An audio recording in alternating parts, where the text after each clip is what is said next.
on YouTube right now, and I'm going to go live on Instagram. Okay, let me set up my phone. Okay, we are live. Okay, we're live on YouTube. Let's go live on Instagram real quick.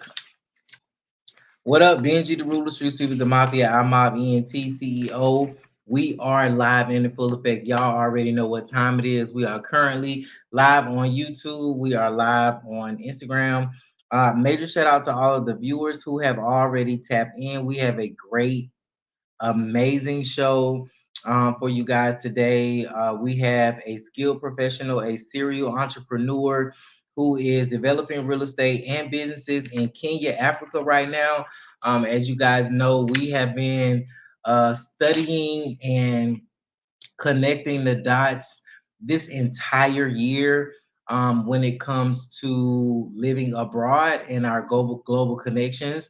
As y'all know, we have interviewed somebody in Oaxaca, Mexico. We've interviewed people in Playa del Carmen, Mexico. We've interviewed people in Tulum. We've interviewed business owners, developers, investors, and real estate agents in Puerto Vallarta, Mexico.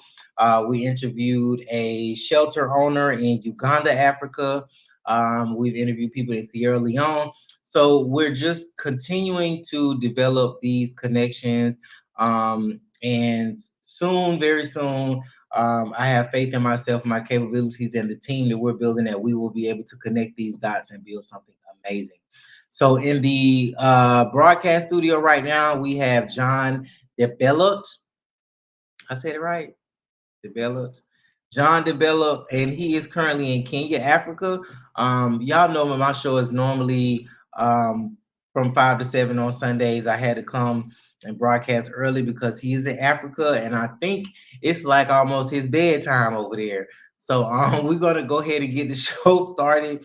I wanted to give y'all a little bit of his history and read over some of his bio right now, so that you guys can know who I'm interviewing, and then I'll bring him on and let him, give you a little more inside scoop on who he is and what he does. So we have John DeBella in the studio. He is a serial founder, serial entrepreneur, like me, multifaceted, skillful, multiple businesses, multiple streams of revenue, which is very important, especially for the type of lifestyle I like to live. You know what I'm saying? But nah. So he has a history in private law enforcement. He also has a history in government contracting.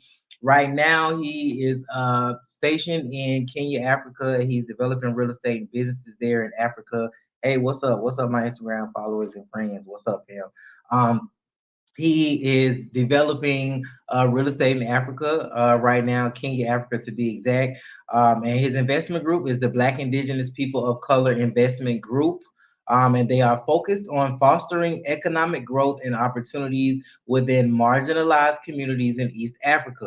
Okay, now when it comes to that, it comes to group economics, mergers, acquisitions, forming your business, visas, all of that good stuff.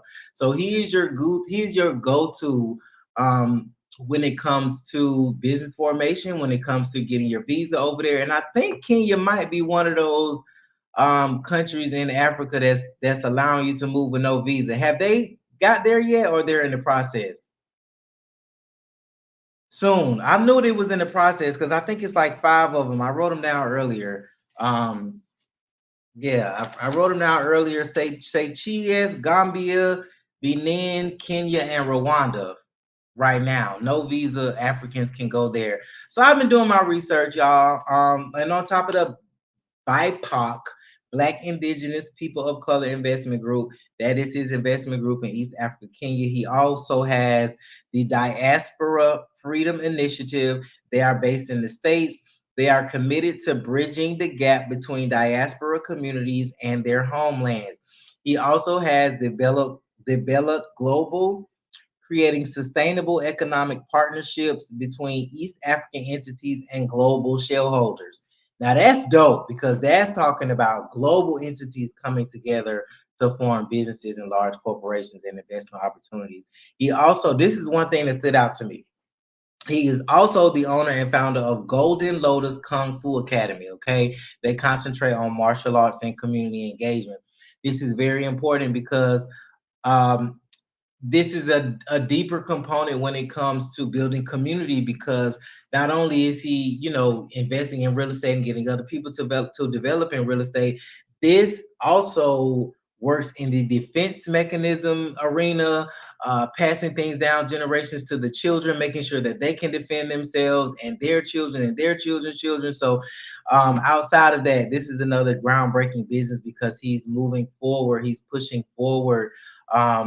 When it comes to building sustainable communities and businesses, not only for us in the current life, but for our offspring and their offspring, et cetera, et cetera. So housing, defense, uh, protection, providing, this is what we do.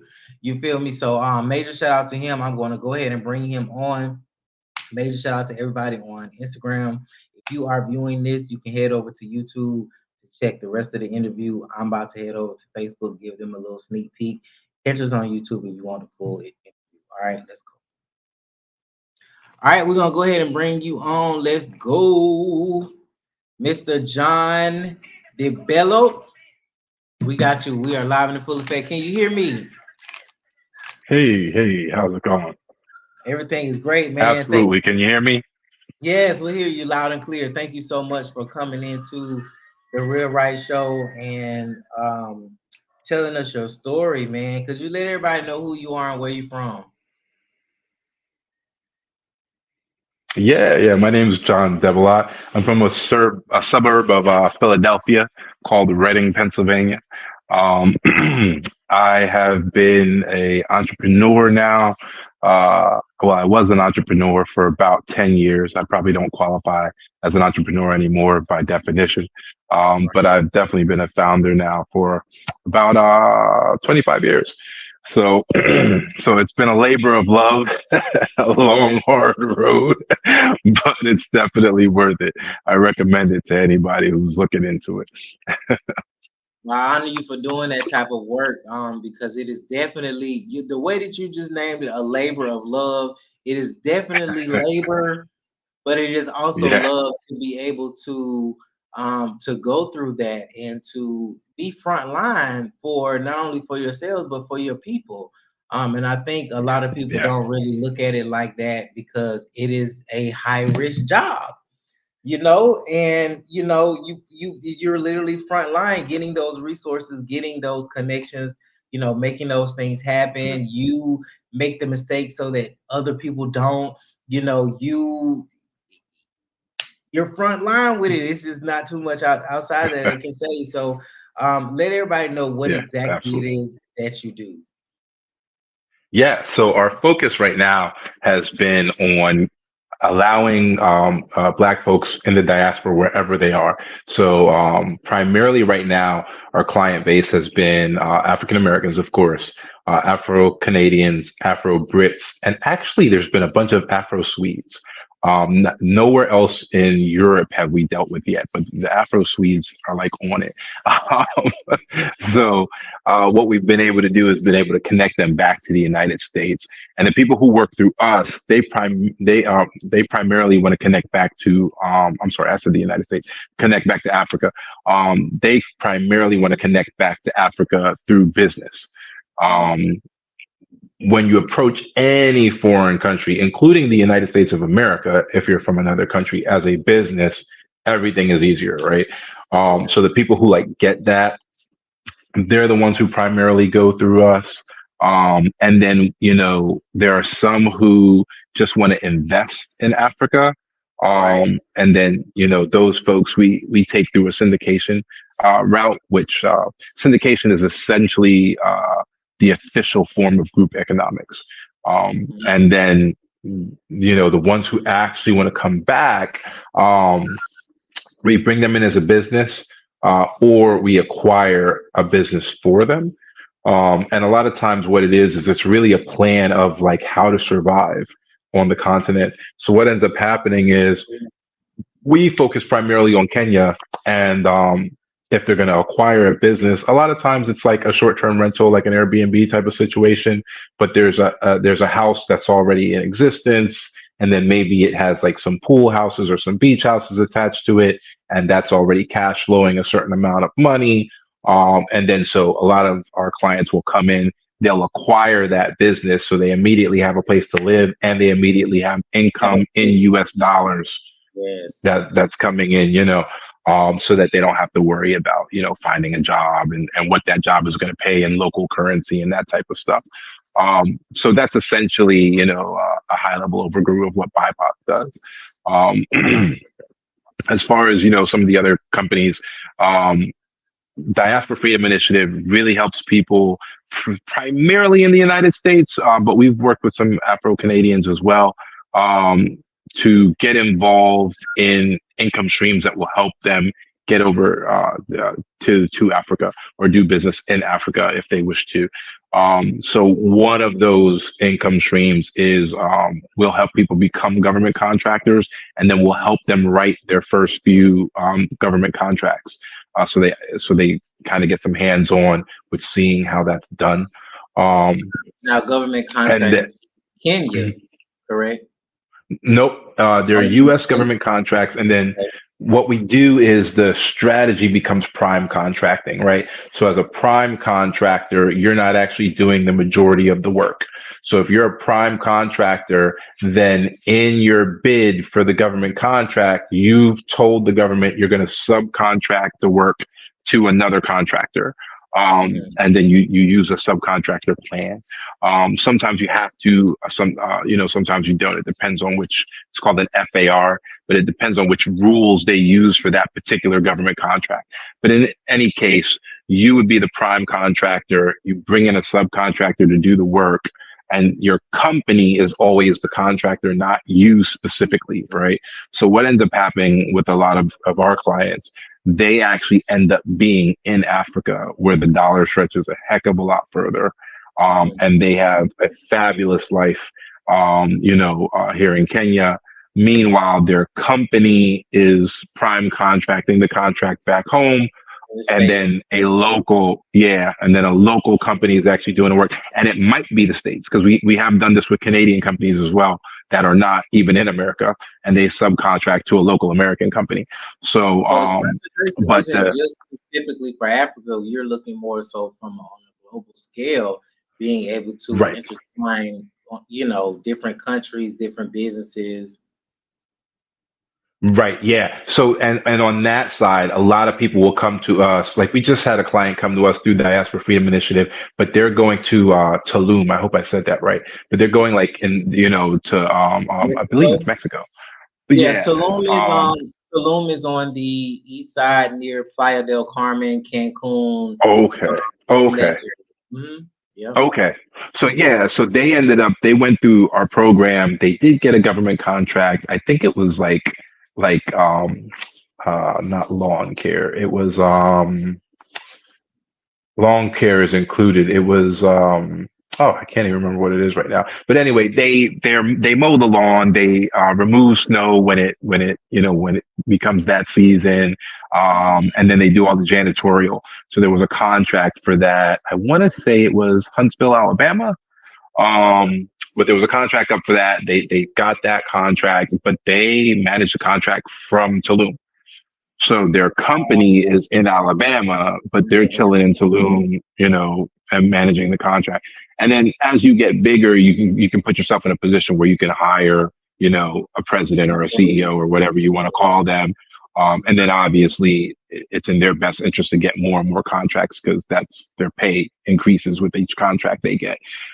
So then they end up handling it for you, because as a prime contractor, you are responsible for the contract. So if something goes wrong, you do have to fly back and handle it.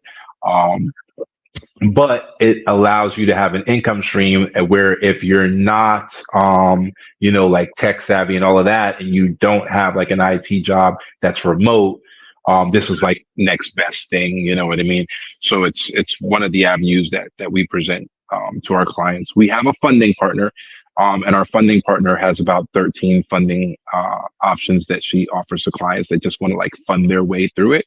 The coolest one that I like, and a lot of people use it, at least the people coming to Kenya, is there is a loan program that uses the equity in your house, a lot like a HELOC, but it's not a HELOC. And they will, loan you a percentage, like 70% of the equity in your house, but you don't need to start making repayments for anywhere between 10 and 30 years, whatever they decide on the underwriting. So it's a beautiful program. So we just had somebody come in. They bought Hey, a beach house that has two pool houses in the backyard. The two pool houses are already cash flowing 30,000 a year. They just took the equity in their U.S. Property and bought that. So they walked right into cash flow, and they don't have to even start making payments on the U.S. loan for the next 15 years. Yeah, wow, that is yeah, amazing. Now, yeah. It's a really cool program. when it comes to the programs and the funding partners now, do the people, because I haven't even gotten into our questions yet, but that just sparked Yeah. another interest in a whole other topic. So now that we're talking about funding partners and loan opportunities, is this, do people have the flexibility to be able to acquire those loans from their personal credit financing, business credit, or is it just Mhm. solely off of, stated income, or is it solely off of bank activity? How do the underwriters decide the, loan approval and the terms? Yeah, totally. So some of them do go off of credit. Like I said, she has about 13 different, ones that she, guides people through, whichever ones are most appropriate. So there's definitely business credit ones. We have a couple people who have used their business credit. There's definitely personal credit ones as far as just getting a personal loan and doing all that. Mhm. The program I was just talking about is called the HEI. That one, they do run your credit, but I forget why. It's not the typical reason why credit is run in a loan. I think the running of your credit dictates how long the deferment of payment. It has something to do on that side. Yeah, Yes, the actual loan is decided based on the equity in your home, so a lot closer to the way like a HELOC is decided. yes. So So they yeah, there have are there options. are a couple different programs. Yeah, they have financing options here too that are based off of your personal credit. But according Mhm. to your score would determine the percentage of the interest rate, the percentage of your down payment, Right, the right. percentage of, let's say your score is 700 plus. The loan might cover 70% of the house, but you still might need to pay 20% in assets down in order to Right. complete the loan. So it really just depends on the country. But it's good to Yeah. know that you can actually do this and intertwine this amongst countries. I don't think people really understand um, how much you can leverage not only credit but cash flow and equity as well. So I'm glad we're having this Yeah. conversation. How do Even you even debt communicate? safety nets. Yeah. How do you communicate economic data to investors, team members, clients? How do you let's say we have someone from the US and they want to travel abroad, they want to invest abroad, they want to Mhm. develop abroad, right? Now, the Sure. fact that you have so many different connections in so many different countries, continents, how are you able to translate the economic data to show them, well, let's start you in Mexico, or let's start you in Canada, or let's start you in Africa? How are you able to dictate that economic and translate the economic data to them? Yeah, so on the investment front, we only invest in Kenya. So that's pretty straightforward. We'll help people who want to go other places create that income stream, or with the loan product that might get them there. But all of Mhm. our investments are in Kenya at the Yes. moment. We are looking at doing something in Sierra Leone in a couple of years, and then in the Caribbean a couple of years after that. But for right now, they're all in Kenya. And so that part of it's relatively easy. It's just the investments are here. The process that we take people through for the investments, though, kind of attempts to cultivate them as a like sophisticated investor, and kind of holds their hand in that process, so that there's no trust involved in the investment, because that's what stops our people a lot. You know what I mean? Well, I don't trust to send money over to Africa. Da, da, da, da, da. So when Right. we start our flow is, number one, we're just going to have a conversation with you and explain that Black folks can be neo-colonizers too, and that that's not what we're about. And if that's what you're about, then we're not a good fit, right? So, Yeah, so right. we gotta get that out of the way, and then after we're done with our like initial conversation and we explain everything, then we go ahead and do funds verification. No one has to send us any funds, nothing like that. Either a CPA verifies that you have the funds to invest. Some people have bank accounts where they can give view only access, so they can send somebody like a link and they can't mess with the money. They don't see the account number, but they can see what's in the account. The So some activity. people verify that way. Yeah, some people verify that way. But essentially, like at the end of the first conversation, to show that we're not wasting time and you're not wasting time, we do a verification. Nobody sends any money anywhere. After that, then we send out the paperwork on the investment. We require that a certification take place. So if the person has like a Series 7 license, right? Like if they're a stockbroker and like legit stockbroker, then they can self-certify. They can be like, look, I got a Series 7 license. I understand what's going on here. I know what I'm doing. Here's a copy of my license, and I'm going to certify that I'm a sophisticated investor. And that's the end of that. We'll accept that. Um, Somebody once tried to self-certify that they had led bingo in their church group for 10 years, and so they understood gambling. We didn't accept that. So you have That's to. not sufficient. I'm sorry. That's not going to work. So people who are not sophisticated investors, they either have to take it to a CPA or a lawyer, their CPA or their lawyer, and to have that person certify that they explained it to them, that they looked it over, and that they, made it whatever recommendation they made, yes, no, whatever.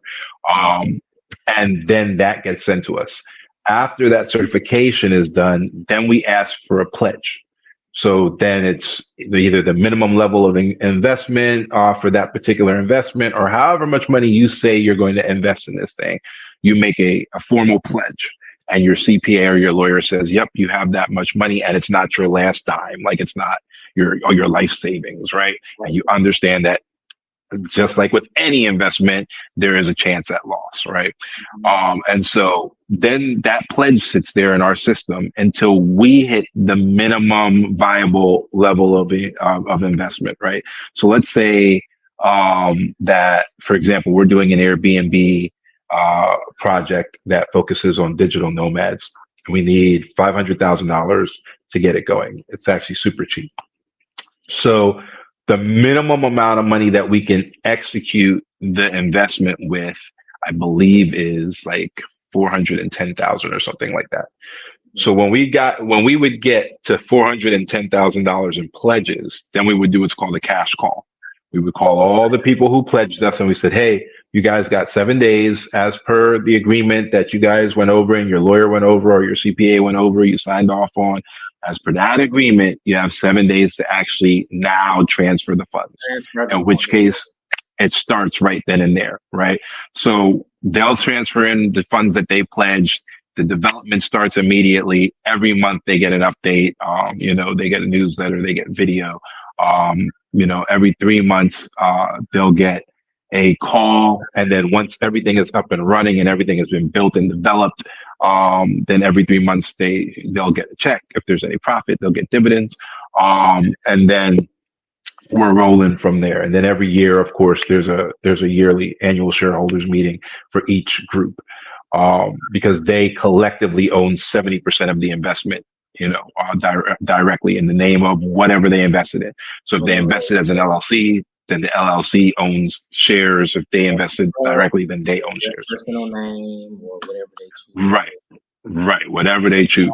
So it allows them to not have to like send the money somewhere and just trust that it's going to happen. And we force them to go get a lawyer and to go get professional people that are on their side that we don't even know, that are then telling them like, yeah, this is legit. Go ahead and, as long as you know that you can lose, go ahead. There are some cool things that a lot of CPAs and lawyers are actually impressed with. And a lot of times those lawyers then turn around and try to invest with us. One of them is the capital stack. So the first thing is when you do a syndication in, say, the United States, there's a law that says if you're not already a millionaire, it's illegal for you to get involved in the syndication, which essentially blocks out most Black people to begin with. So we looked at that and we were like, well, that's institutional racism. And that's why we brought our firm to Kenya, where those laws don't exist. Where it don't The exist, right? next, right, Good, that's smart. right. The next thing is when you do a syndication in Europe or the United States or Canada, the syndication is raising the money for the 20% down payment for the mortgage. They're not raising the money for the investment. Not for the So if the entire. investment, Oh, right. So if the investment goes wrong, there's something called a capital stack. The capital stack in any investment lets you know who gets paid first. So on the top of the capital stack in the United States and Canada and in Europe is the bank, because the mortgage sits on top of the capital stack. So if right. everything goes to crap and auctioneers come in and auction off everything, the bank gets paid first and the investors lose everything, right? And that's why there's that risk that you might lose everything, blah, blah, blah, blah. The bank always gets something, right? So Secure.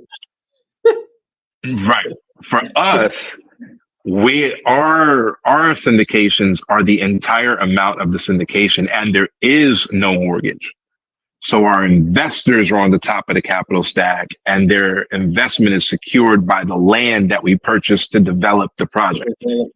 So in the worst case scenario, the land gets sold, we get nothing, and that gets sent back to the investors to make them whole. That's never happened, but that's the worst case scenario, right? So that doesn't happen in the United States. In the United States, if it goes wrong, the bank gets paid, nobody else gets paid. You shit out of luck, right. So it's interesting, when the CPAs and the lawyers look over the paperwork, they end up calling. They're like, "Hey, can I get in on next investment?" So is that one of the, like, I might be knocking on the door a little bit, but is that one of the major components as to why you chose to, set up a lot of the development and investment opportunities there? Because it's smart to know the laws in different places, and what's allowed, what's not allowed, what's permitted, what's forbidden. So I think it's very strategic and smart of you to know which countries, and to know the laws before you decide to present these investment opportunities to people. Surely. Can you tell us about some challenges that you might have faced during your process of development, whether it be here, Canada, the States? Just give us some challenges that you might have faced during the process. Yeah. So we started in the United States, and the challenge was the blatant institutional racism. And so Obama actually tried to fix it with a law called the Jobs Act that came out during his presidency. And it allows for a very specific type of filing.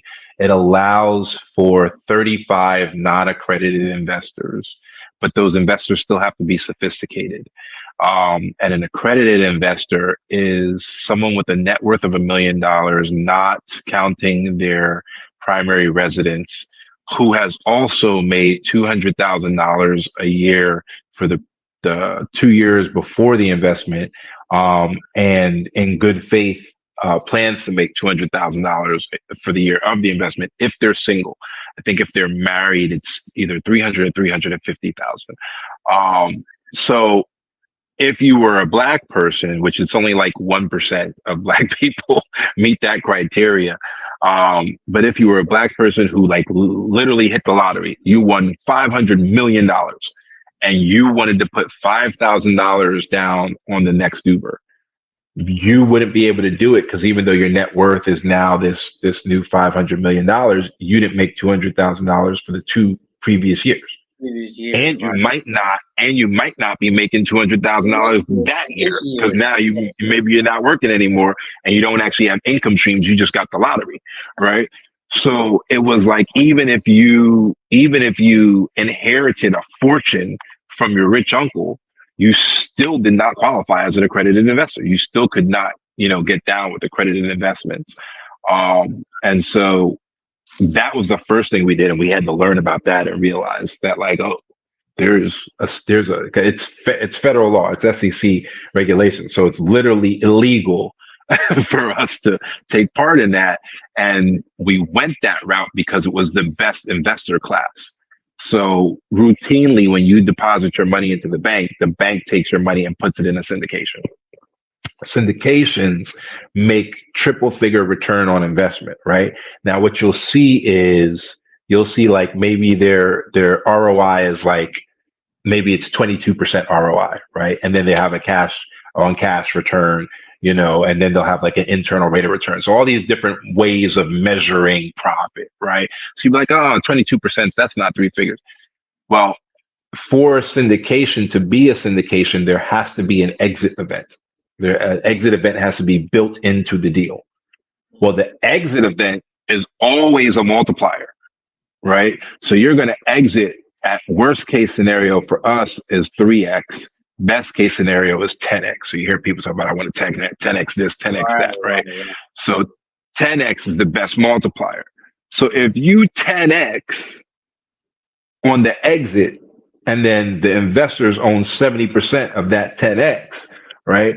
Then that's when you get into these situations where like the bank is like, well, the total return on investment was 390%. You know what I mean?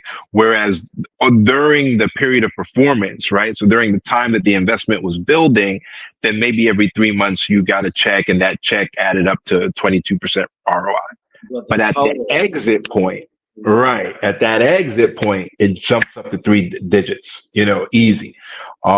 Because even if all you did was 1x, right, which that would be horrible, right? But even if all you did was 1x, it would be 100% your investment, right? So if you 2x, that's 200% your investment, right? So the minimum that we would normally look at is a 3x. Now it might not be exactly 300% because your initial money is in there, so you take that down, and it takes it down to like 271%, blah blah blah blah blah. But the fact of the matter is when you win in the syndication, you win big. And then syndications, they're non-liquid. So because they're non-liquid, you're waiting to the end of that period of performance, which is something that the banks have the patience to do, and sophisticated investors understand, like, all right, we're going to hold this thing for 5 years, and then at the end of the 5 years, we're going to make whatever we make, right? So it was a place where our community could start making, serious gains, but we weren't allowed to participate, and we're still not. In the United States, we're still not. Like I said, there are these kind of loopholes where you could be a sophisticated investor, but the definition of a sophisticated investor is like purposefully vague, right? So, for us, it's set up so that Bill Gates' son can do it. Yeah, for right? them. But you can't do it. So, like they made it just for them. Like, absolutely. So it's a bit of a mess. So yeah, we came here where, I mean, there is no institutional racism built into the law. So here, it's crazy because when you think about it, if you're making 80,000 a year, right, you're in the top 25% of all earners in the United States. You know what I mean? So if you're a nurse, you're an ICU nurse, or you're a nurse anesthetist makes 6 figures, but you're an ICU nurse, you're making $80,000 a year. You are legally not allowed to invest in a syndication in the United States, even though you're making $80,000 a year, and maybe you're single, maybe you have no kids, and you can afford to throw $10,000 in an investment and see what happens. You're not allowed to. Here you are. If you're a truck driver, you make 60, 70, 80, $90,000 a year. You can throw $10,000 into an investment and see if it becomes $50,000 in 5 years. You know what I mean? In the U.S., you're not allowed to. It's illegal. Here you are. A little more cushion and security, right, and protection to your assets over there too. Absolutely. Yeah, definitely that. Being swindled out of it. Now, yeah. How do you? Well, we basically just answered it. The next question is, how do you calculate economic risk? Now, how do you factor that in, in Africa, because there's so many different countries, right? And I know your focal point right now is Kenya. And I know you're probably looking to expand into the other countries in Africa, but how do you measure or calculate economic risk? Yeah, so the reason we went to 35 other countries before we came to Kenya. Oh, you did All it of them, officially. yeah, all of them failed our due diligence except Yes. for Kenya and Sierra Leone. So, and then if you check a really good kind of thermometer is you can go to the World Bank and you can find out what the ease of doing business score in a particular country is. Kenya's ease of doing business score is higher than some European countries, and it was the highest in sub-Saharan Africa for quite a long time. And then there's a couple, you named one of them, the Seychelles, but there's a couple Seychelles. island countries that have opened their like financial markets to the world, right? So the Seychelles has a very special type of business formation. It's called an international business corporation. And if you have an international business corporation or an international business company, an IBC, then as long as you don't do business in the Seychelles, even though you're registered in the Seychelles, your tax rate is 0%, right? So Wow. yeah, so they're doing stuff like that. So of So like you course, can if have a you can brick and open up a, mortar, you know, you can have a brick and mortar in the States, yep, um, but run it from Seychelles. yep. You'll get So you'll like one of the ways that people utilize it, at least through us, like the stuff that we see the most, is you have Airbnb or a little boutique hotel, and you could have it in Miami, you could have it in the United States, like wherever. But the booking agency is in the Seychelles. correct So everybody who books, they book through the from Seychelles. there. The Right. money stays in the Seychelles bank account at a Right. 0% tax rate, and then those people show up at the property, and In then the anything States. they buy at the property, you pay your state sales tax on all of that. You pay, what you got to pay, but that money in the Seychelles never leaves the Seychelles, and there's just a 0%, tax rate on it. So that's what we see the most, is people using, that type of a structure. Mauritius has a similar structure. Mauritius is respected more internationally as far as their banking laws are concerned. The Seychelles is kind of a free for all, so it's not as respected as the Mauritius is, but Mauritius does have a little bit of tax that they charge. I can't remember the exact rate, but it's really, really, really low. It might be 3%. It might be less than that even. It might be like a percentage and a half. So sometimes you'll even see, a stronger corporate formation where there's a holding company in Mauritius that owns the booking company in the Seychelles and Mhm. also owns an IP company in South Africa, because South Africa has some of the toughest IP laws in the world. So all your IP is owned by the South African IP holding company, that nobody can really break through. And then your booking company is in the Seychelles with the 0% tax rate. And then all your flow through is going to Mauritius because banks won't like hold wire transfers to Mauritius because it's a little more respected than the Seychelles. In the Seychelles, they might be like, "Oh, we want an explanation of what you're doing with this money," blah blah blah blah blah. Yeah, it's been So getting pretty sketchy with moving money around back and forth. mhm, They're starting to hold stuff a little longer. They're asking yeah, questions. They're making sure it's not money laundering yeah, and stuff like that. yeah, So I completely get it. Quick question. Now, you know how like in the States when you're forming your business, of course you have to register with the Secretary of State. You got to have your business license, articles of organization, the DUNS number, yeah. operating agreement. Is the process similar? How is it different? How does it work? Let's say if I wanted to start a business there, what are some of the licenses or filings that I have to take care of in order to be a legitimate business in Kenya? Sure. Yeah. So you'd register your company. The difficulty that you would run into, that you would need somebody like me to help you navigate, would be the physical address, right? So if you're trying to register and you're not here, then you're going to need a physical address. So that's something that we just take care of for our clients. everything very much similar to the filing process in the United States. That's another reason why we chose Kenya. The processes here are very similar to the United States and identical to the UK, which makes them, even more similar for Canada, right?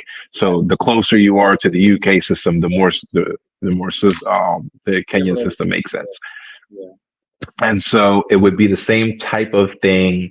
The law that just passed in the U.S. with the beneficial ownership that already exists here. So when you file the company, you list the beneficial owners right off the bat, which I guess is what's going to happen as they institute that beneficial ownership law in Yeah, the U.S. now. they're calling for that. They're calling for you to start filing at the top of 2024. Um, Mhm. so yeah, yeah. Yeah, yeah. So that's been here for about 4 or 5 years actually.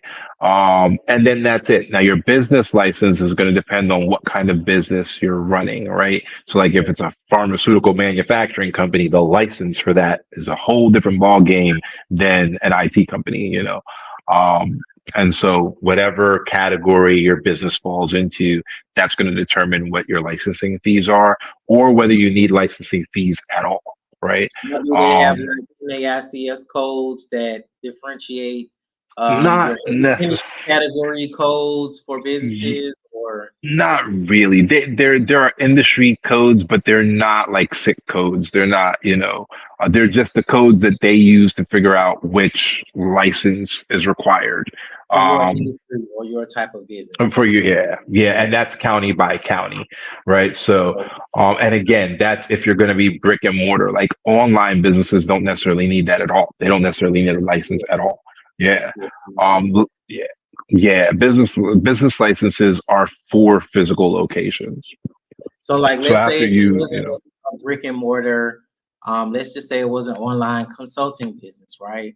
uh And typically, how much would the fees be to start a business, to start a consulting business in Kenya, sure, it would run you somewhere in the neighborhood of probably about $3,000. Three US? thousand dollars, and yeah, US, yep, yep, and you'd be Now, all set up and ready to go. what's the currency title there? It's a shilling. It's a Kenyan shilling. Kenyan shilling. And what hmm is the conversion rate compared to USD right now? Currently, it's 150 to one. That's good. Yeah, it's pretty significant. Yeah, yeah. Well, okay. So like, we went out to dinner tonight. I had the steak. My wife was craving lobster, so she had the lobster. Trying to think what we each had regular drinks. We didn't have an alcoholic drink. Didn't we didn't do dessert. So yeah, steak, lobster, two regular like a Coke and a Sprite, you know what I mean? And no dessert. And that ran us, what was it? It was like 1540. So that ran us like $15 and Wow. 25 cents. For Yeah, two for the people. both of us to eat. Yeah, yeah. That's pretty good. Yeah, the median income in Kenya currently, or at least the last time that we did the research, it was 20,123 shillings per month, right? So it's 150 to one, then $100 is 15,000, right? So they're making 20,000, right? So they're making like 30 dollars a month, not a week, right? That's the median income. That's not sweatshops. That's not the poor. That's the middle class. That's Middle 50% class. make more, 50% make less, Right, right, right? right.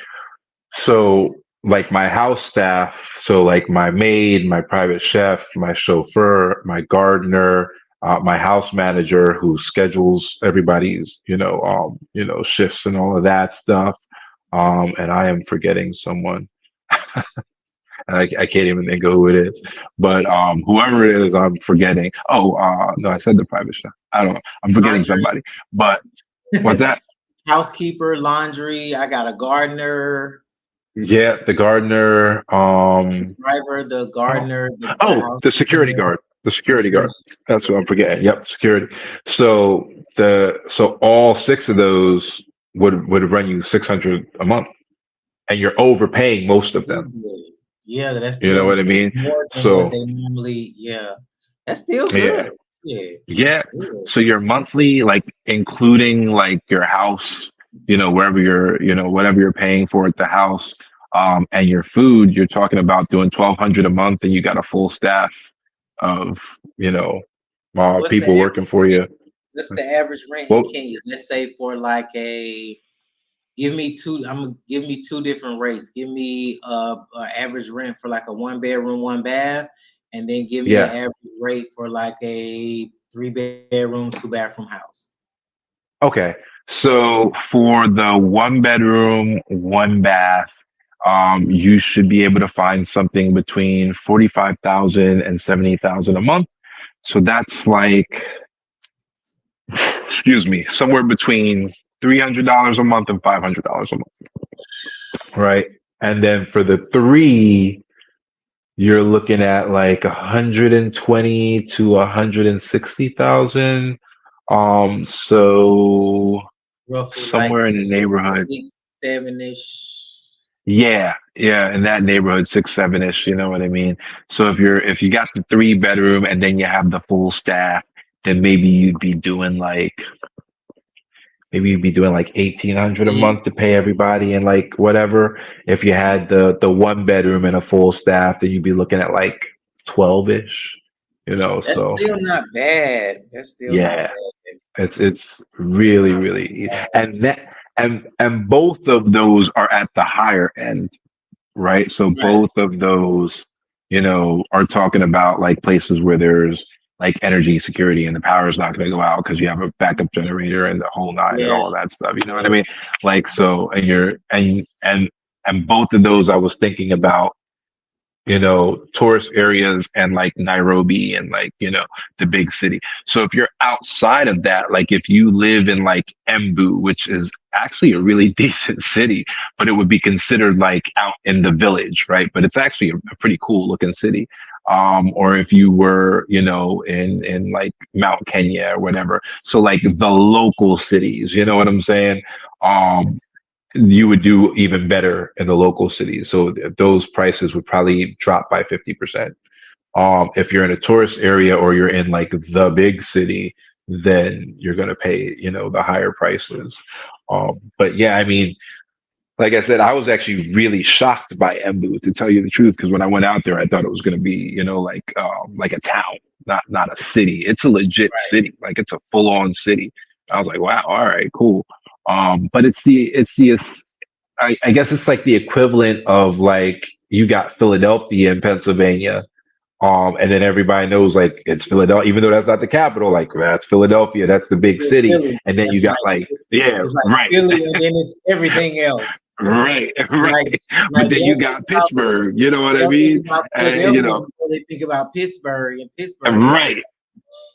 it's the capital. So it's the same thing. So you got like Nairobi, and then you got places like Embu, and Embu's like Pittsburgh. It's still a city in its own right. You know what I mean? But ain't nobody really thinking about it like that, and the rates are way lower.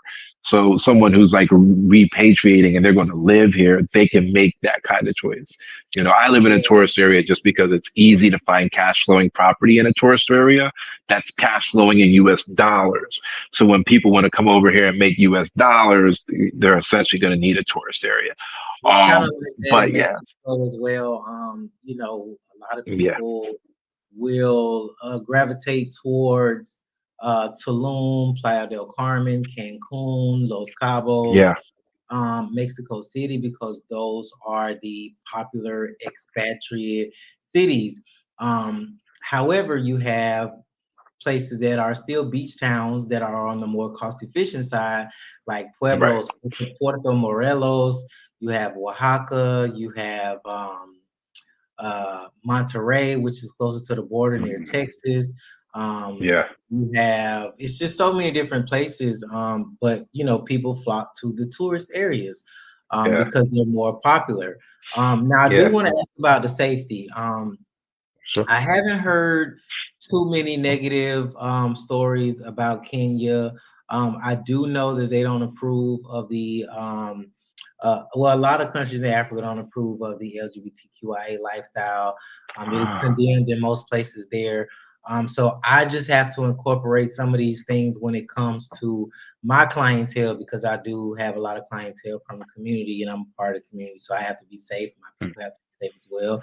But yeah. I have a variety of different people who that doesn't affect. But how is the Right. Right. safety here in Kenya?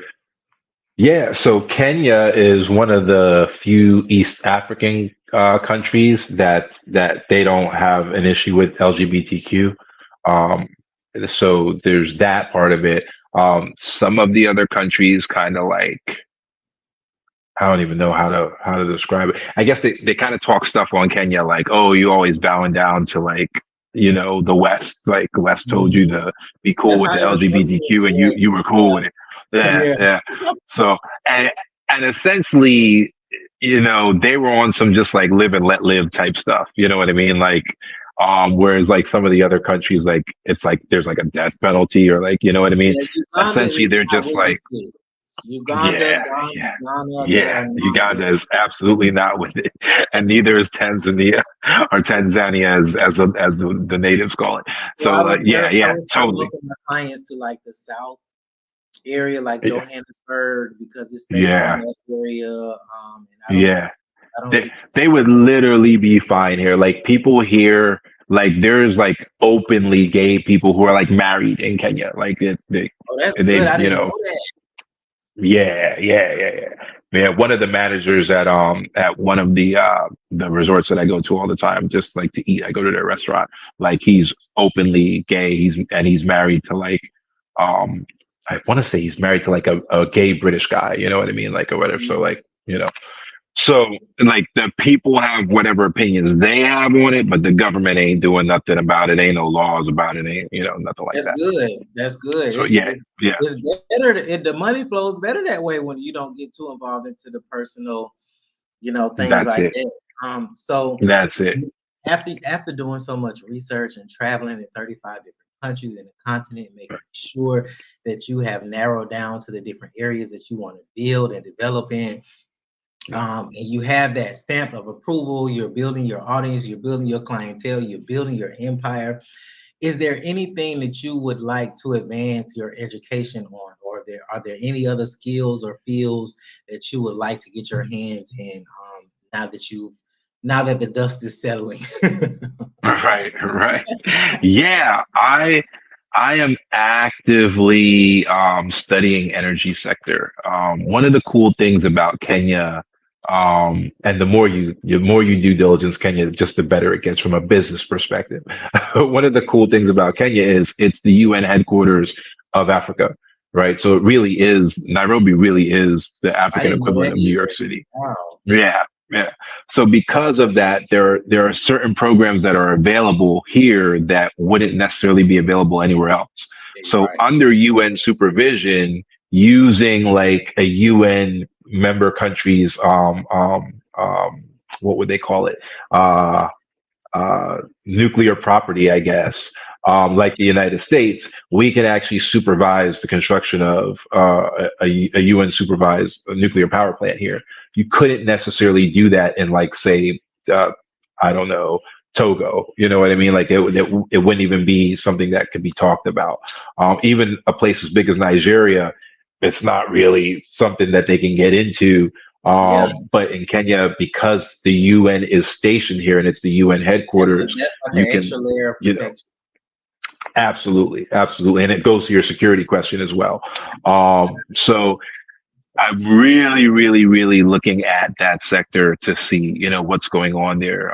Right now, my focus is on the hospital project that we're doing because it's specifically designed to speak to Black women who are dying in childbirth. So it's an answer to that, pandemic that's happening in the UK. The last numbers we saw was if you were a Black woman giving birth in the UK, you had a 400% increased risk of dying. If you're Oh in the wow. United States, on average, it's a 300% increased risk of dying, and it depends on where you live, right? But So you know what, though? yeah, And I'm not, I'm not going against what anybody's, yeah. beliefs or whatever. I'm just speaking for myself, but I don't Sure. think that percentage will be the same for doulas and at home births. Well, yeah, I mean, I'm with you on that as well. It's interesting because So is the uh, project focusing more so on other resources of, birth both and okay, both are cool. included. Yeah, Okay, both cool. are included. So and the woman, it's completely the woman's choice. So as soon as like she's allowed to have a water birth, gravity assisted birth, doula assisted birth, midwife assisted birth, whatever she wants. And then the teams are very, very small. And then what we've been able to do is we've been able to create the pricing so that when they come to us, they can spend their entire third trimester with us. And we're going to build like a really, really luxury, like beachfront resort style, like hospital for Wow, them. that's And they'll be able to spend they'll be able to spend 3 months with us for the same price it would cost to just deliver a baby in the United States. So that's on average, the beautiful. average cost. So yeah, real cool project. We're about to start fundraising for that. So but so that's my focus right now because lives are on the line. But the next thing is that kind of nuclear energy system. Damn, I'm proud of you, man. That's good work. Thank you. For real, man. That's good work. I'm proud of you, bro. That's some good work, man. For real. Cause Thank you, brother. I like how you appreciate said it. earlier, man, it's a labor of love, bro. Cause It is. you understand that it's bigger than you. Like it's not even about you, and I have Yeah, to incorporate that in myself. Sometimes I, kind of get in my own way sometimes, but I have to remind myself that it has nothing to do with me. It's bigger than me. that's it. I was called to do this. It has nothing to do with me. It's bigger Right. than me and what I want to do and what I like and what I'm trying to do. So that's why I try to keep this channeling going on, this building going on, this development going on, generating these revenue, generating these resources for my people, even if I'm not Yeah. immediately, even if I'm not readily available to utilize them, I know for a fact that all of this is going to make sense soon. I know for Yeah. I've been doing this Absolutely. for a very long time, and I know all of this is going to make sense soon. So Yeah. now, what helps you decide? What was the trigger point that led you into saying, you know what, I want to start investing and moving around internationally, right? Yeah. We know the status of the states. We know how it's been looking for the past 5 years roughly. Yeah. And I think a lot of us got the call earlier than others. I think a lot of us got the call at the same time. Some of us just acted on it faster than the others. Some of them are still getting knocked on the dome and they're a little hesitant because they don't know the hows, the whys. But what is it that, that, said, you know what, this is let me do this. This is what I need to do. I'm being called to move around internationally. What was the point that ignited that flame to do this? Yeah, so I've always wanted to see just better for the culture. It's always really irritated me, kind of the positions that we were in. I was born in like the projects, like government housing, and then we moved in out of the projects into the city, but could only afford like the worst part of the city. Somebody was actually like murdered in front of me at the age of like 6, just because where I lived. I was like playing in the backyard, like somebody jumped over the fence running away from somebody and the person shot them and they fell like right in front. It was crazy. Yeah, Right. So I was always been like, what is going on? Like, what can we do this about made me this? And like what can yeah, we do? listen. And so I started studying. A lot of people study success, and when they study success, they study people, right? So like they're like, oh yeah, I studied Bill Gates, or oh yeah, I didn't do that. Like I studied cultures, like what cultures are successful in the United States and why. And then it became extraordinarily apparent very quickly into my research that the formula not only was widely known and widely duplicated, but it had a 100% effectiveness rate over the last 400 years, which floored me because I started just digging into all the cultures that are more Mhm. successful than us, Yes. even if they've started engaging after us. Um, and the formula is super simple. It's you create your businesses, which we got that part. We understand black owned businesses, right? You create your businesses, and then the part that we always seem to screw up on, you own the method of production. And then the last part, which we fight against, right? The second part we just seem to not know, or we seem to screw up. The last part we fight against is you link your financial activity to the GDP of another country, no matter how small it is, right? And that's what everybody else does. So for the Chinese, it's Chinatown. They produce their own stuff. They have it shipped Yep. in from China. If you Yep. mess with the Chinatown, you're messing with China. Now they didn't do that initially, and their Chinatown got burnt down just like Black Wall Street got burnt down. The one in LA Right. got burnt down 3 times, right? But then they actually connected it to China, and all of that stopped, right? Even Cuba, who is under embargo of the United States and is technically an enemy of the United States, because of Little Havana, if you're a Cuban, if you have Cuban blood, you're allowed to ignore the embargo and invest directly into Cuba. And Cuba's money flows through into Little Havana because the money that's coming out of that spot in the United States that feeds the US GDP is also connected to another country's GDP. And they're not Little fucking Italy, with it. same thing. Right. Little Italy, same thing. Koreatown, same thing. Southie Boston, they don't call it Irish Town, but that's what it is. Same And thing. they have them all over the JCC, world. They don't all just, over, they have a all over. Chinatown in every country somewhere. That's it. That's it. Same thing with Little Italy. They just don't talk about it all like that. But there's an Italian in Kenya. It's Khalifi. There's an Italian center everywhere where they import That's a everything, and genius approach. yeah, That's a yeah. genius That's what. approach. And I can identify with that, but I kind of made my decision a different way. Um, but I did look at cultures, different cultures, and how they produced and how they were Yeah. loyal to each other and how they Oh were yeah. close knit and how they were organized. And one thing that I noticed, especially about Mexicans and Latinas, is they're very supportive of each other. They're Yeah. overprotective. They stick together. They might be 10, 15 deep, all together in one house, but they all Yeah. got their own money, they got their own cars, and they're probably sending money back to their family in other countries. They're Absolutely. coexisting. There is no arguing, there's no fighting, they're working together Yeah. with Yeah. no That's problem. it.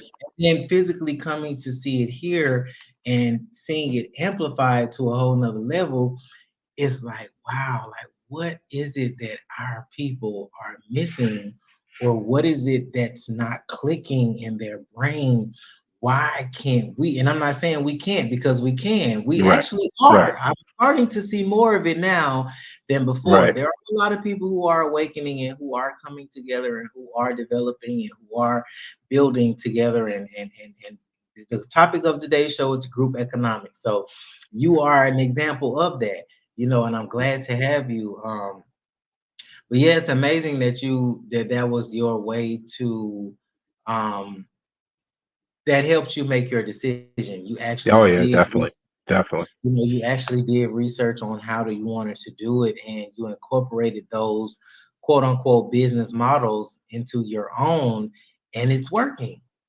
Oh yeah. Yeah. Yeah. Yeah. You know, Definitely. I mean, this market is so wide open for development that can assist in Black American communities, Black Canadian communities, Afro Brit communities.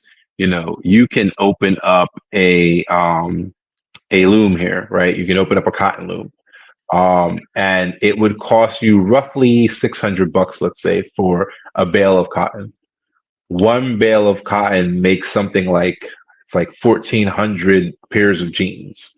it's like 4,000 hoodies or something like that, That's a right? business. So it would by the time it landed in the US, right? If you made the jeans here and you shipped them to the United States to be sold in, let's say, Atlanta, right? And and you control the quality, you control the design, like it's your production, right? By the time it landed in Atlanta, the cost landed of those jeans would be something like $1.10 for each pair, right? It's ridiculous, right? So now, if you want to compete with Walmart, you want to sell them for 9.99, sell them for 9.99. It's still an 800% markup. You know what I mean? If if you want a luxury brand, fine. Sell them at their luxury price. Go ahead and set up your luxury brand. But you know what I mean? It's significantly better than ordering from China at 5.99 a pair.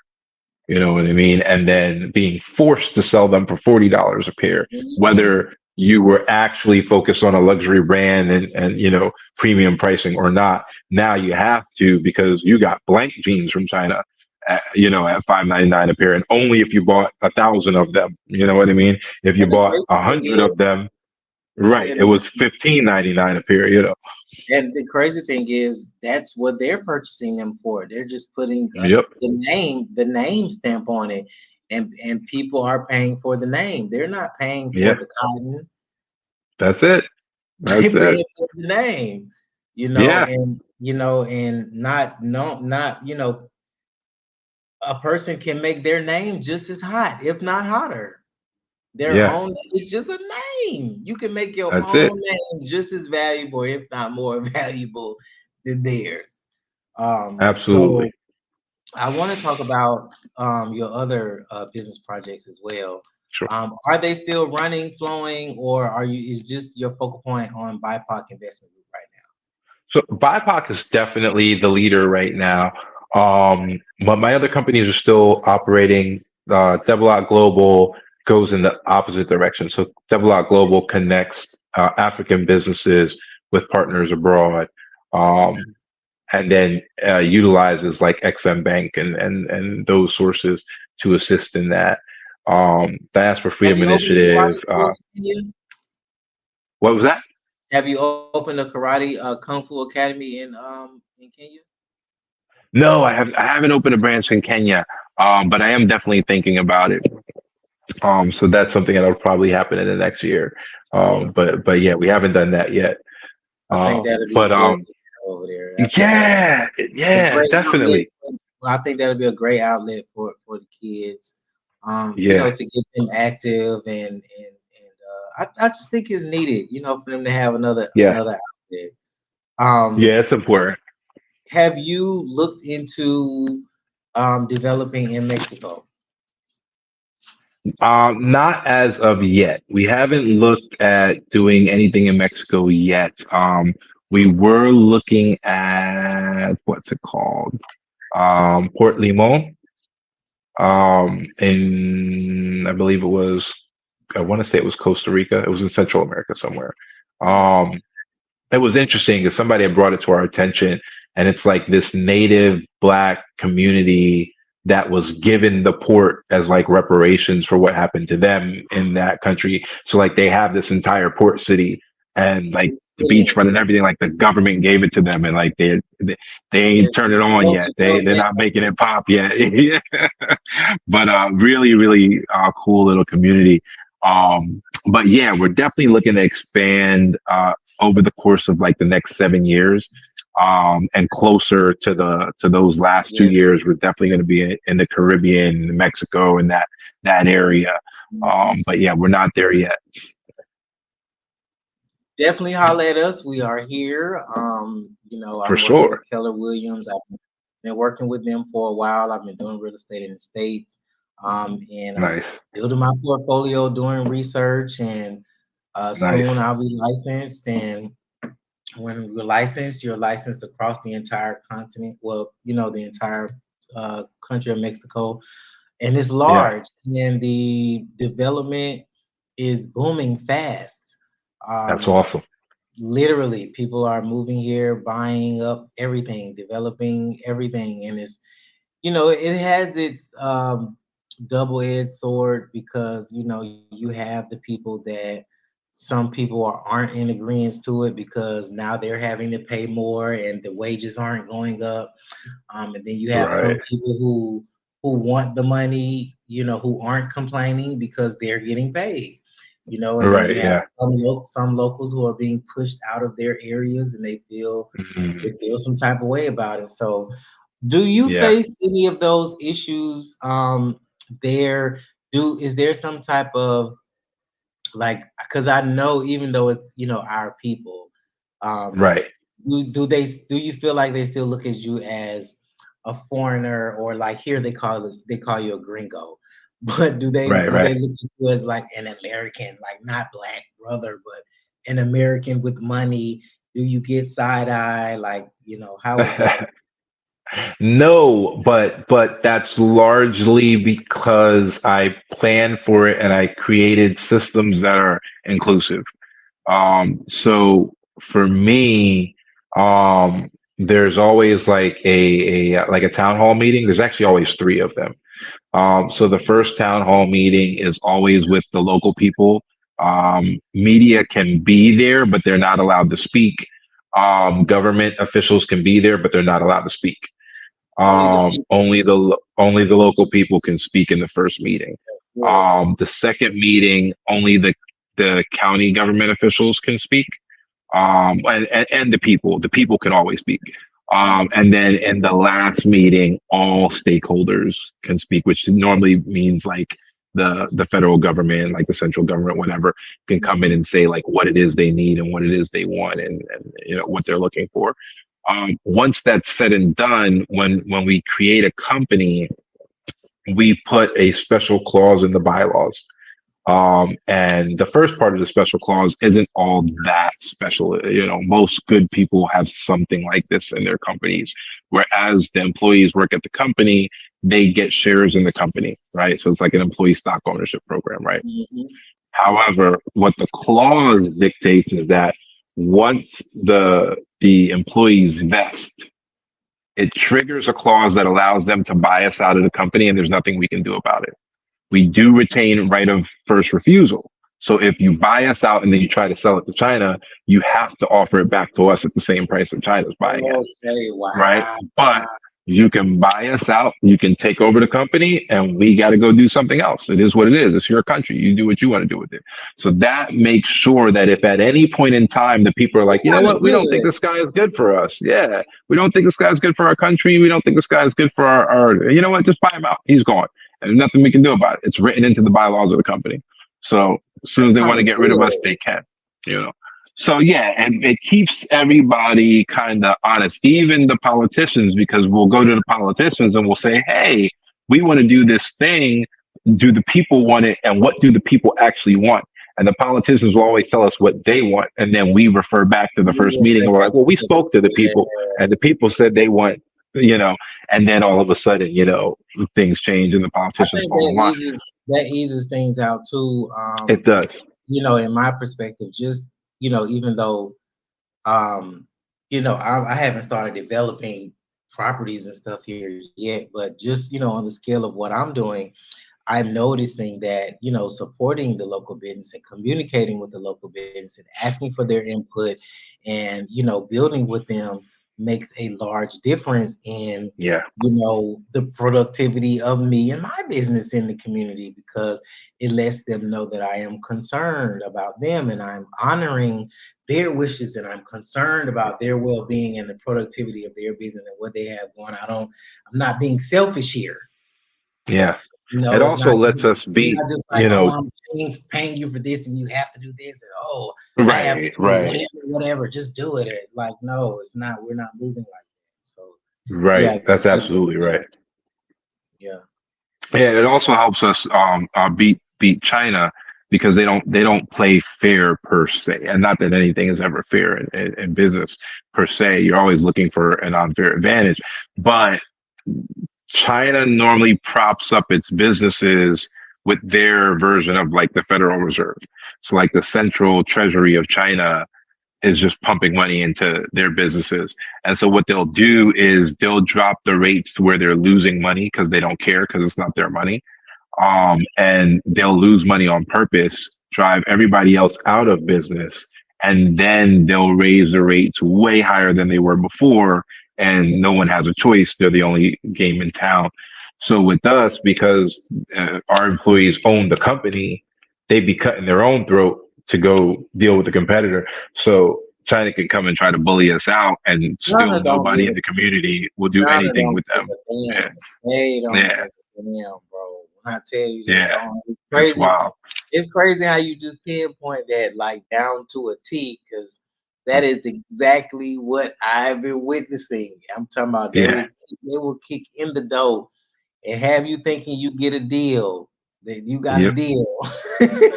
yeah, Let a little time go by and they running it up real quick. You wouldn't even yeah, notice it if you all the way in there. yeah, You all the way, yeah. damn. So That's yeah, it. it's great that we have some of the same observations when it comes to certain stuff. This has been a very um, informative, enlightening, empowering interview. I really appreciate it. One more Not a question problem. I before we go, appreciate you. man. One more question. Sure. Where do you see all of your businesses and your development? I would say within the next 5 to 7 years. Where do I see it, you said? Yes, where do you see it? Yeah, totally. So BIPOC, I see it all over sub-Saharan Africa. I expect in the next 7 to 10 years that we'll be active in ECOWAS, in addition to the East African Federation as well, and probably quite a bit of Central Africa. Um, Diaspora Freedom Initiative, I see being pretty active in the U.S., bringing Black-owned businesses to Africa. Um, I would hope that in the next 7 years, DeBellotte Global gets absorbed by BIPOC, and just becomes a wing of BIPOC as far as helping African businesses connect with the U.S. and or wherever else they want to connect with. Mhm. Yep. Um, and then Golden Lotus Kung Fu Academy is just a labor of love. I've been a martial artist since I was 7 years old, so that's going to be there even when I'm retired. The Kung Yeah. Fu Academy is going to be there for the youth. I share my story with my I shared your story with my stepdad. He's a black belt, and Oh, nice. he's been doing that and trucking for probably about 30 plus years. And he's probably watching, I'm sure. And your story is very inspiring, bro. And like I said, I what you're doing is the work. I have no other words for it. This is the work, Yeah, and I salute you for it, because this is the work that I feel like all of us should be, could be, need to be doing. Um, Whether it's to this level of expertise or to this level or not. You can start in your yeah, local community and that's then right. go abroad. It doesn't necessarily have to start global. Everything that's big was once small. It started with a That's thought right. and then one piece of action, and it grew from there. So, another question. I know you are Sure. noticing that a lot of influencers, entertainers, musicians, I'm not gonna name names. Want to keep it safe. Want to keep it safe here. Um, Right. how do you feel about this, influx of entertainers coming to the motherland to build, to develop? Are you looking to work with any of them? Do you feel a little more secure staying in your own lane so you don't get caught up into the politics of that? Or how do you see yourself in that arena? Or do you see yourself in that arena? I don't particularly see myself there, but especially on like this hospital project, there are a couple celebrities that have found themselves in the crosshair of the need, right? So I know Beyonce came out and was like, they almost let me die, Serena Williams came out with something very similar.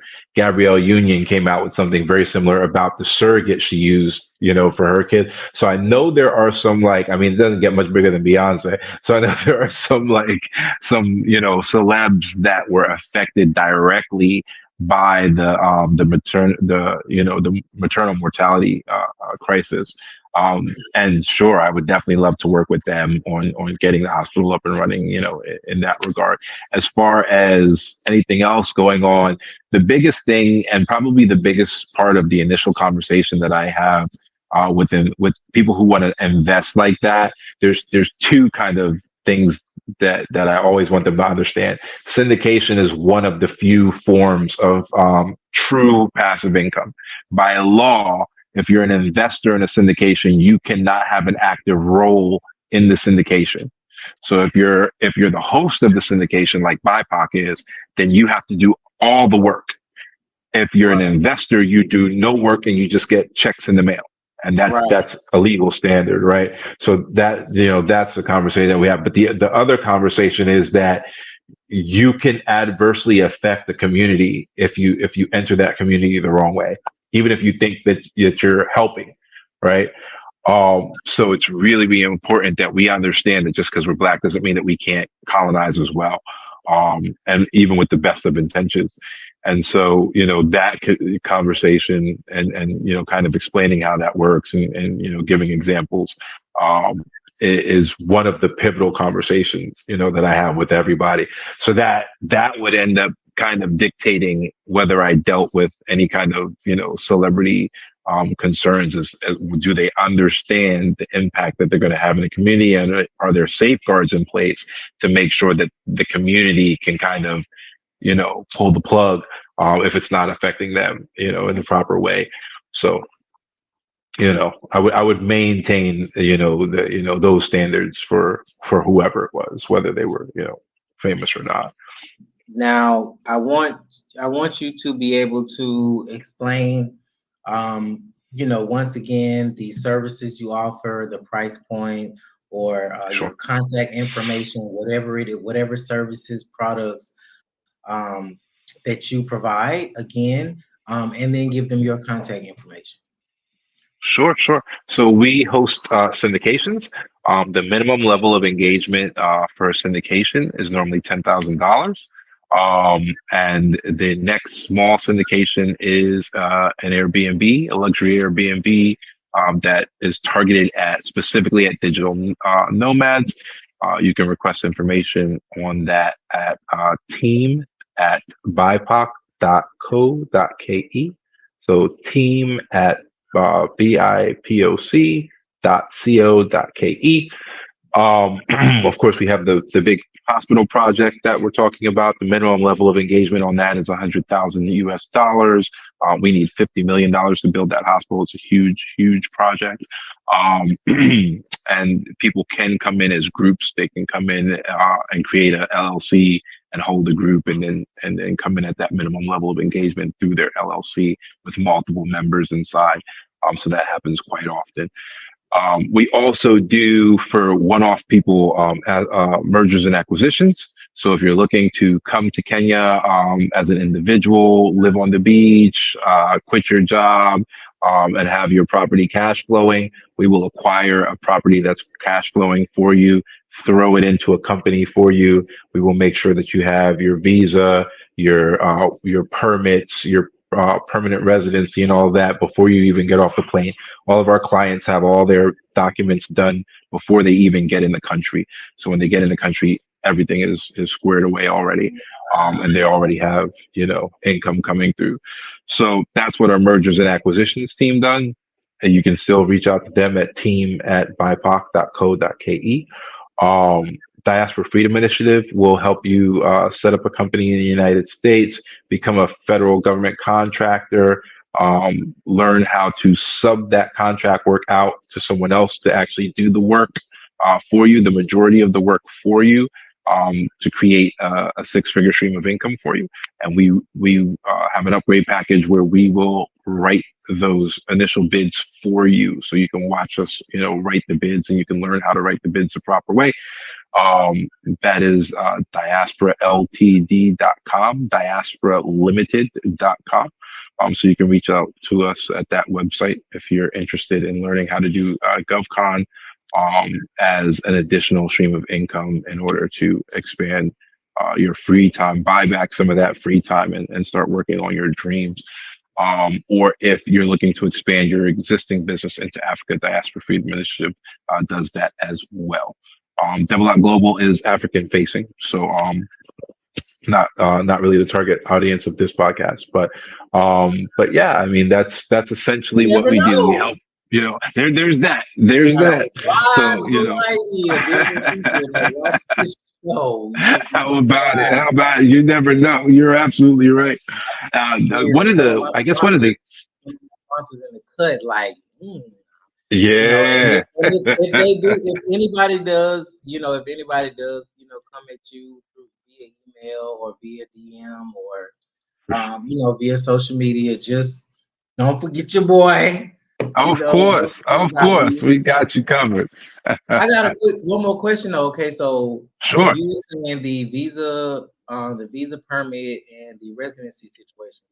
Mhm. Can you give us a rate on that, or we gotta go to the Oh yeah, website? sure. Yeah, no, that's fine. Like if Yeah, we just needed if you you're to set up the residency, the visa permit, like we just needed to do that before we came, how much would that Yeah.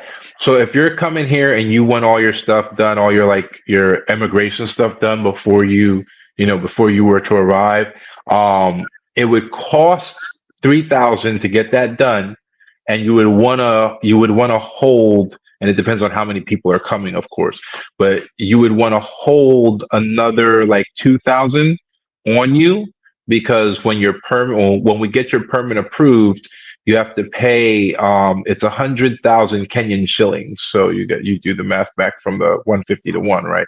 But it's 100,000 Kenyan shillings for every year that you're approved, and the maximum you can be approved is for 3 years. So you want to hold the government's payment side, for approval. We pay, yeah, we pay all the government fees to do all the filings and all of that, and then my legal team's fees. Our lawyers take care of all of it. We also have a dedicated legal team that gets decisions on felonies. So if you have a felony in the United States and you want to leave the United States as soon as you're off probation, which we have a lot of people the day after their probation, they're in Kenya with all their paperwork be? done. So yeah, Right. they've been falsely imprisoned for 10 years in the federal penitentiary, and they did another 10 years of probation, and 10 years and one day later they're in Africa.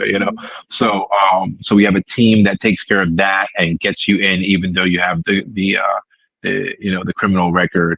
And it's just a really solid team. Like we have never had anyone land that didn't already have their permanent residency. So the Kenyan version of a green card, they already have it the day they land in the country. So It's a good makes look. I mean, everything it's a easier. good look when it comes to being organized, and Yep. it makes you and them more trusted and reliable sources because they came with their shit together instead of That's coming right. in an area of lack and not having it together. So I That's respect that. right. Yeah. Yeah, man. So Yeah. if you want to shoot out your email, social media one more time, let them know who you are Sure. and how to contact you. Sure. You can find me on TikTok and Facebook at the Diaspora CEO, at the Diaspora CEO. And the website that you will find me at is bipoc.co.ke. You can email me at john@bipoc.co.ke. And you can email my team at team@bipoc.co.ke. Anybody you want to give a shout out to? The Queen Blueprint, guys, check out the Queen Blueprint. She's our financing partner. She has a money mindset clinic that is amazing. Just jump on Instagram or Facebook and at the Queen Blueprint, and she'll pop up.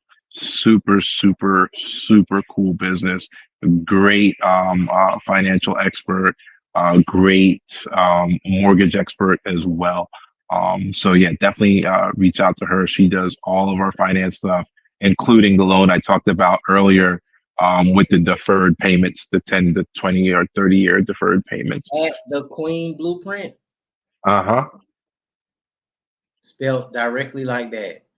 Yep, just like that. You finna look her up. All right. Thank Yeah. you so Queen much. Candace is her name. Thank you so much, John. I appreciate all of Anytime. the valid, valuable um, information. And again, I am proud of you and your team and everything that you are Thank doing. you. You are definitely an inspiration. Please keep up the good work because we need more Black male representation in these positions that are enduring this labor of love. And Yes. it made me feel better about the position that I'm in and what I'm doing and what else I need Yeah, to man. do. So I appreciate it. This really encouraged me on another level. It was a conversation that was much needed, not only for me, but I'm sure for a lot of other people that saw this as well and that will see this. So again, thank you for everything that you are doing. No I problem. appreciate Thank you for you. coming and God bless you and your family. And hopefully I didn't go too long. But No, we're good. you have a good night. I will be in Thank contact you. soon. We will be able to connect these dots. Works for me. I'm heading directly to bed. See you later. Thank you so much. Wonderful. You're welcome. All right. Thank you. All right. All right, everybody. That was John DeBello, all the way from Kenya, Africa. We definitely want to hit him up on Facebook, on Instagram. I think they also have a YouTube channel. You can find him on Facebook, John DeBellotte, John, last name DeBellotte, Debellotte. If you are looking at my YouTube, my Facebook, or my Instagram, his name is in the caption. You'll see his name. You'll see it on YouTube. I will be posting a link on all of my channels after we finish this live stream. And yeah, definitely stay tuned. Email him if you have any questions or concerns. If you want to start with him and his team, you can email him at team at BIPOC dot co.ke. Okay, or you can look him up on Instagram, Facebook, like I said. And yeah, stay tuned. You already know what time it is. This has been another installment of the Real Right Show. We are live and in full effect Sundays from 5 to 7 p.m. This was the Living Abroad in Kenya, Africa edition of the Real Right Show. Major shout out to John DeBello and his whole team. The Queen Blueprint, Queen Candace. We'll be hollering at you soon. Y'all already know what time it is. We're live and in full effect. Let's go. Oh, happy holidays for those that celebrate.